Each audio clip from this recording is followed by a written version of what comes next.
8th March celebration of women's day, પણ મને એમ થાય છે કે એવો કયો દિવસ છે કે જે વિમેન્સ ડે નથી.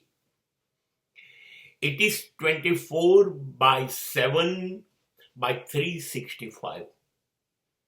That is Women's Day, Women's Day, Women's Day. આ પૃથ્વી ઉપર પરમાત્મા સૌથી મોટો સર્જનહાર છે, અને એ પછીની એણે જવાબદારી સોંપી દીધી સ્ત્રી બનાવીને સ્ત્રીને, અને સ્ત્રીએ પછી આખું વિશ્વ ચલાવવાનું એની સર્જન શક્તિથી શરૂ કરે. કોઈ પણ લઈ લો, એ બિઝનેસમેન હોય, વડાપ્રધાન હોય, રાષ્ટ્રપતિ હોય, કલાકાર હોય, ખેલાડી હોય, પાયલોટ, એન્જિનિયર, આઈટી સ્પેશિયલ, કોઈ પણ માણસ, બધાની સર્જનહાર તો માં જ છે, આપણા બધાની, અને એ સ્ત્રી જ છે. ત્યાર પછી બીજું મહત્વનું સ્થાન છે પત્નીનું. તો એ ઘરે આવીને ઘરની બધી જ જવાબદારી, સામાજિક, આર્થિક, બધી જવાબદારી ઉપાડી લેશે.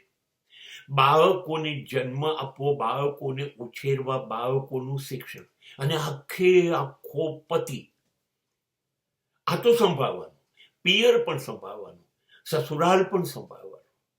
અને હવે તો એને મજા નથી આવતી. તમે એવું કહો કે પુરુષ સમોવડી છું, ના, મને સમોવડી વાળી વાત ના કરો, મારે તો પુરુષથી આગળ જવું છે. અને ગઈ આજના દિવસમાં એ પોતાનું 4-વ્હીલર ધરાવે છે, 5-6 આંકડાનો પગાર ધરાવે છે, કંપનીઓમાં સારી સારી જગ્યાએ નોકરી કરે છે, એ પાયલોટ છે,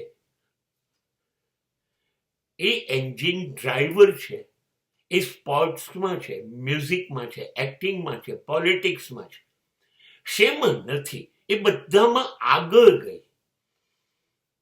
અને છતાંય એને ઘર તો સંભાળ્યું છે. એ પિયર હોય કે સસુરાલ હોય, બે કુળ તારવાની જવાબદારી એની. અને આપણે શું કર્યું? આજે વિમેન્સ ડે ઉજવીશું, કદાચ એને એકાદી સરસ ગિફ્ટ આપીશું, હોટલમાં જમવા લઈ જઈશું, બસ આપણી જવાબદારી પૂરી થઈ ગઈ.